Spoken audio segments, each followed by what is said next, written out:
দর্শক, যুগান্তর লাইভে সবাইকে স্বাগত জানাচ্ছি। আমি ফখরুল ইসলাম এবং আপনারা জানেন যে কিছুক্ষণ আগে 10টা 40 মিনিটে শক্তিশালী একটি ভূমিকম্প অনুভূত হয়েছে এবং সেই ভূমিকম্পটি ফলে ঢাকার প্রতিটি বিল্ডিং আসলে তীব্রভাবে ঝাঁকুনি দিয়েছে এবং আমরা যতটুকু জানতে পেরেছি আজ সকাল 10টা 40 মিনিটে এই ভূমিকম্পটা অনুভূত হয়েছে।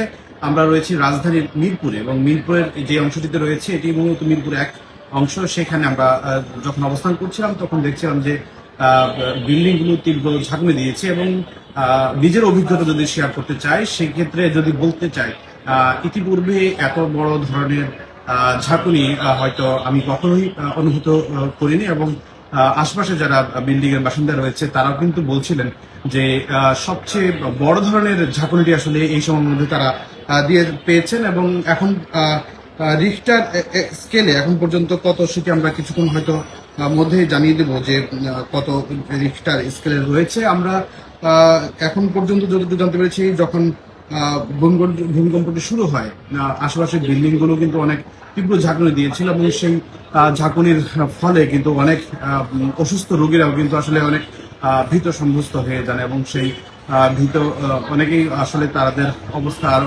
শোচনীয় হয়ে যায়। যাদের অসুস্থ রোগী ছিল বিশেষ করে তারা অনেকটা ভয় পেয়ে যান এবং রাজধানীতে যে অবস্থা সেটি উৎপত্তিস্থল আমরা কিছুক্ষণ পরে জানিয়ে দেবো। তবে এখন পর্যন্ত যেই ভূমিকম্প হয়েছে ক্ষয়ক্ষতির পরিমাণ হয়েছে কিনা সেটি হয়তো আমরা কিছুক্ষণ পরে জানার চেষ্টা করব।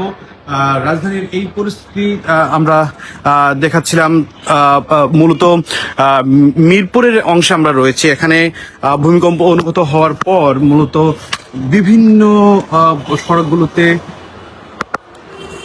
ইতিমধ্যে মানুষের অনেক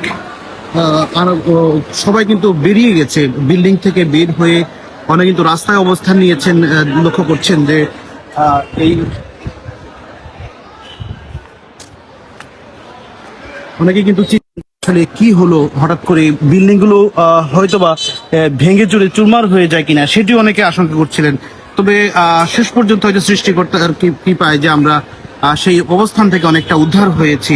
আমরা লক্ষ্য করছিলাম যে যে এই মুহূর্তে দেখছেন আপনি প্রতিটি বিল্ডিং থেকে মানুষ কিন্তু বের হয়ে রাস্তায় কিন্তু অবস্থান করছে।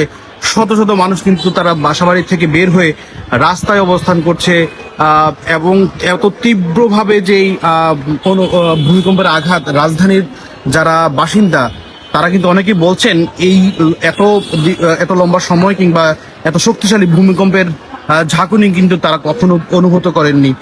রাজধানীর এই যে পরিস্থিতি এখন পর্যন্ত কোথাও ক্ষয়ক্ষতি হয়েছে কিনা যারা যুগান্তরের সঙ্গে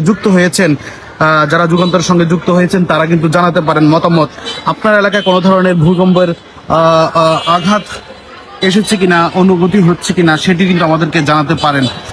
আমরা এই মুহূর্তে রয়েছে রাজধানী মিরপুরের এই অংশে কিন্তু আমরা দেখছি যে শত শত মানুষ কিন্তু তাদের ঘর বাড়ি ছেড়ে ফ্ল্যাট বাসা বাড়ি ছেড়ে তারা কিন্তু রাস্তায় অবস্থান নিয়েছে।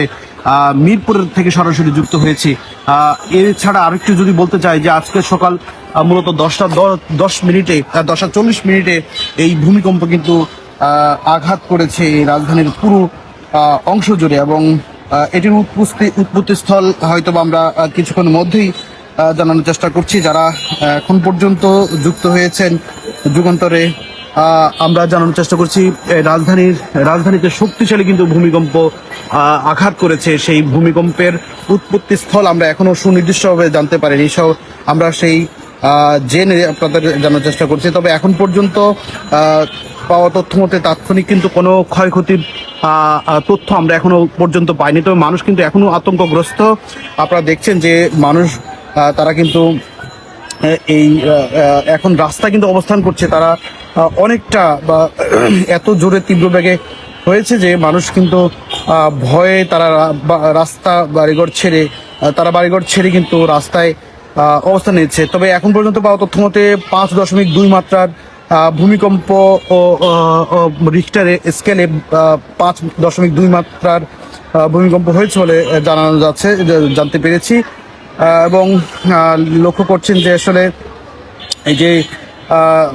এই যে আজকের ভূমিকম্পে এখন পর্যন্ত যারা মূলত রাজধানীবাসী তারা কিন্তু বলছেন যে মানুষ এতটা আতঙ্ক হয়েছেন যে তারা ইতিপূর্বে এই ধরনের এখন যে দৃশ্য দেখতে পাচ্ছি রাজধানীতে যারা কিন্তু বাসিন্দা রয়েছেন তারা ঘর বাড়ি ছেড়ে রাস্তা কিন্তু অবস্থান করছে, তারা আতঙ্কে রয়েছেন যে পরবর্তীতে আবার কোনো নতুন করে আবারও ভূমিকম্প হয় কিনা সেটি কিন্তু তারা কিন্তু অপেক্ষা করছেন। কারণ এর আগে আমরা দেখেছি 2014 সালের দিকে এই ধরনের ভূমিকম্পের পর দ্বিতীয়বার কিন্তু আরও একটি বড় ভূমিকম্পের আঘাত আসে এবং সেটিও একই রকম তীব্র ছিল, যার কারণে মানুষ এখনো কিন্তু রাস্তায় অবস্থান করছে। অনেকটা আমরা দেখেছি যখন ভূমিকম্পটি অনুভূত হয় আশেপাশের মানুষজন কিন্তু অনেক জোরে চিৎকার করে উঠেছিলেন। কেউ সৃষ্টিকর্তার নাম ধরে আল্লাহ আল্লাহ করে তারা অনেক আতঙ্কগ্রস্ত হয়ে তারা কিন্তু সৃষ্টিকর্তাকে ডাকাডাকি শুরু করেছিলেন। কেউ অনেক রাসূলকে ডাকা শুরু করেছিলেন, আল্লাহকে ডাকা শুরু করেছিলেন এবং এই যে মনে হচ্ছিল একটি এখনই হয়তো বিল্ডিং গুলো ধসে পড়বে, এই ধরনের একটি পরিস্থিতি তৈরি হয়েছিল। এত তীব্র বেগে যে আঘাত আসে আসলে এটি এমনটি মনে হওয়ার স্বাভাবিক। আমরা রাজধানীর যে চিত্র সেটি আপনাদের দেখানোর চেষ্টা করছিলাম। এই মুহূর্তে মিরপুরের পরিস্থিতি অনেকে কিন্তু আমরা যখন দেখেছি যে তীব্র বেগে যখন আঘাত আসে সেই সময় মানুষ অনেকটা চিৎকার করে উঠেছিলেন।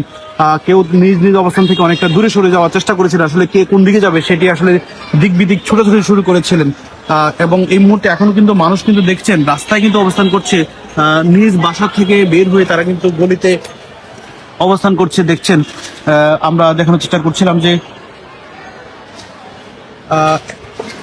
এখনো কিন্তু রাস্তায় কিন্তু অবস্থান করছে মানুষ এবং তারা চেষ্টা করছেন যে অবস্থান জানানোর চেষ্টা করছেন যে আসলে আবারও ভূমিকম্প হয় কিনা সেটি জানার চেষ্টা করছেন। তো এই পরিস্থিতি আসলে এর আগে আমরা যখন দেখেছি 2014 সালেও এই ধরনের বড় ভূমিকম্প হয়েছিল, সেই ভূমিকম্পেও মানুষ অনেকটা কিন্তু চিন্তিত হয়ে পড়েছিল। বেশ লম্বা সময় ধরে কিন্তু এত বড় ভূমিকম্প বা এত শক্তিশালী ভূমিকম্প কিন্তু রাজধানীর বাসিন্দারা কিন্তু কখনো অনুভূত তারা কিন্তু